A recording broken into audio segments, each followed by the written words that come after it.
study and understand my Bible. Yes, you know I'm alone in my room. I'm empty, prayed up, ready to receive what the Lord has in store for me.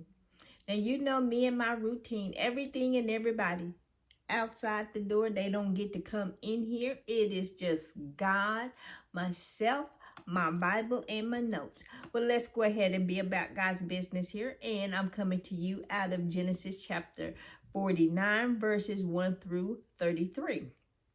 And as always, I start with my observations. And in this chapter, I see Jacob's prophetic blessings over his sons. He blesses each one, calling them by name. And he describes each one of them. Then he talks about the scepter, shall not depart and Shiloh until Shiloh comes. And then he uses different names of God: mighty God, shepherd, stone of Israel. And then we see Jacob dies, or Israel died, and he is going to be carried away to Canaan, where his fathers are buried. Well, getting started here, verses 1 through 4. What will befall the sons of Jacob in the last days? Now, and he is calling his sons together here, verse 1. And Jacob called his sons and said, gather together, that I may tell you what shall befall you in the last days. And so they all gathered together, and then he starts with Reuben first, verses 3 and 4 here. He's the firstborn, and he's telling Reuben, you anticipated preeminence among his brothers. He anticipated it. He's the firstborn, and he should be the lead and over everything. But he is saying that he is telling Reuben that because of his actions, you will no longer have the leadership or the priesthood, over the tribe. And he forfeited all of these privileges when he slept with his father's concubine there. And I believe that was Genesis 35:22. I believe that's what it was. Yep. And when he went in there and slept with Jacob's concubine, and that culture, that's a no. You don't do that, because his concubine and his wife, or harem, whatever, the sons are not to touch the father's wives, concubines, whatever they are. And in verses 5 through 7, he's talking to Simeon and Levi here. And he said they're instruments of cruelty in their dwelling place, because of what they did to the guy that raped their sister Dinah. And they went and they killed all the men in that township. After they had them circumcised, then they come in and they kill them when they can't fight. And he's saying, you have this wickedness done in you, and you've done these evil deeds. And so, you will have no independent territory, is what he was telling them.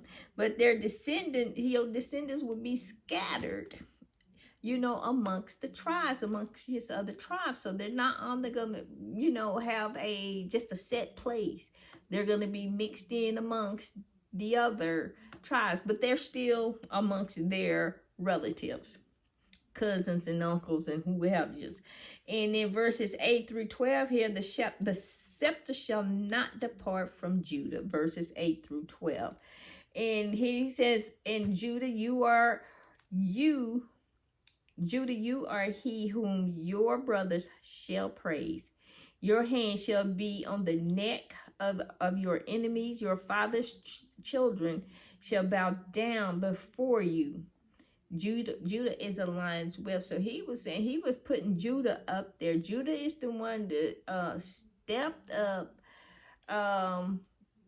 for and spoke to Joseph. And it was his idea to sell Joseph. Reuben said, don't harm me. But Judah said, okay, we're going to sell him. but he didn't harm him. But anyway, Jacob was telling Judah that he possessed a lion-like nature. He would become the leader over all the tribes, and through him, David would come, and then through David, you have the Messiah. So, because the Messiah is from the tribe of Judah, and in any way, Judah's tribe will be praised, and he is right now today, because who do we say that Christ come through? Judah, the line of Judah.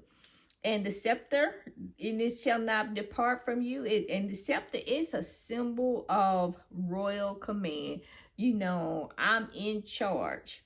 And he said, until Shiloh comes, the Messiah. Well, he has come once, but he's coming again. And this time he's coming just like the Lion of Judah. And that's how Judah is described as a lion-like nature. That's what he's going to be. And the people, he's going to be over the people of the whole world. The Messiah will be over entire world. And every last one of us will obey, because every knee shall bow, every tongue shall confess that Jesus Christ is Lord.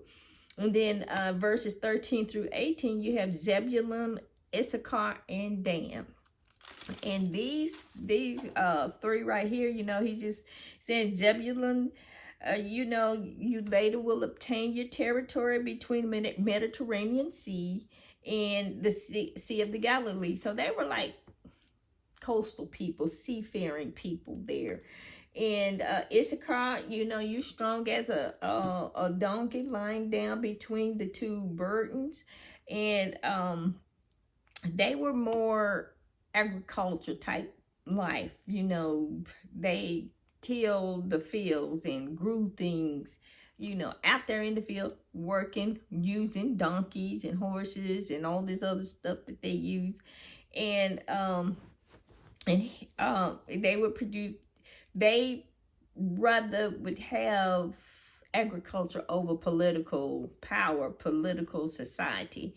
And then it gets to Dan, who judges his people. And this is referring to, you have, what's his name? Samson. Samson was a judge. And then it actually, this was partially fulfilled when Samson was in command. That was in Judges 18 there, chapter 18. And he would be a judge over Israel, and he was for a little bit till he got to chasing after flesh.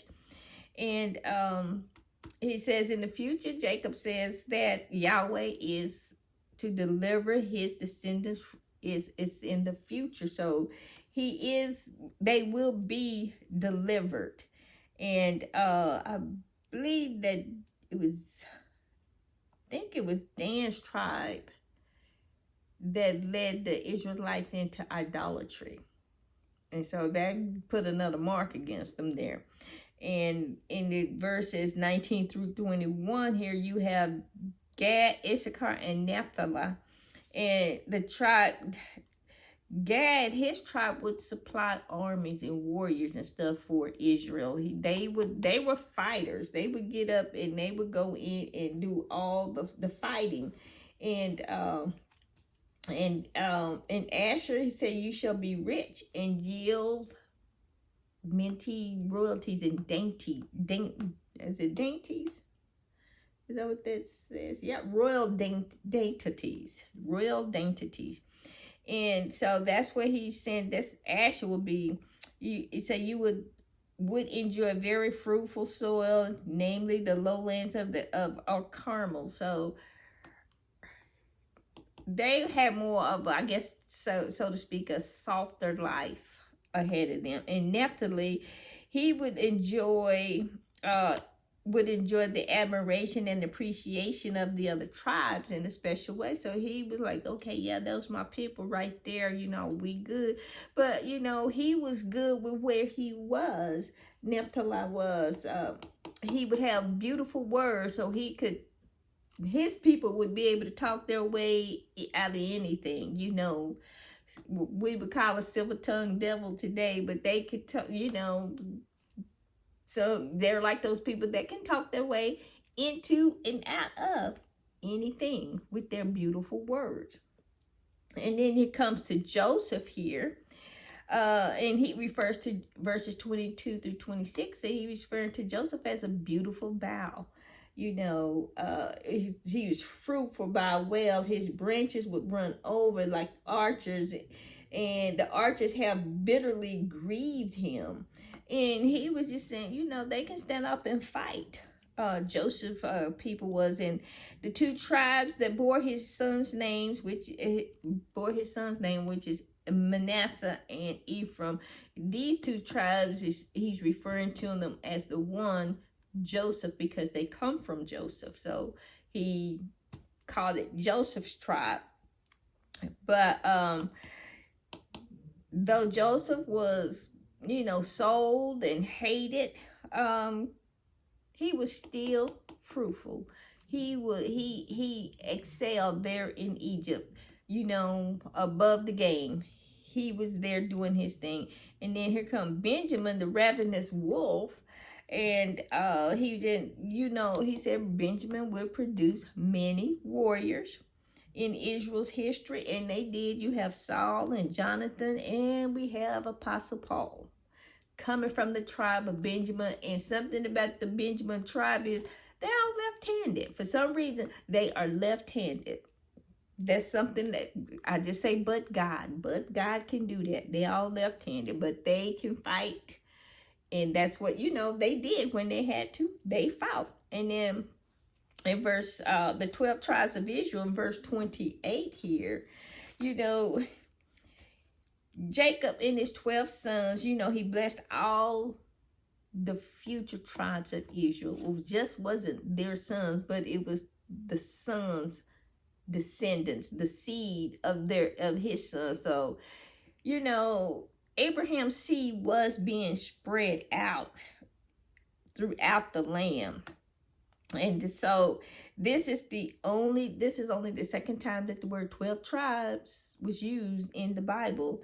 And each son and each tribe would come from their own, and they'll come into their own and calling into their own destiny. Then in verses 39 through 32, then Jacob makes his son promise them that, hey, you know, bury me in the land of my fathers back in Canaan, you know, where Abraham had purchased that cave in Machpelah and planted the Mamre tree.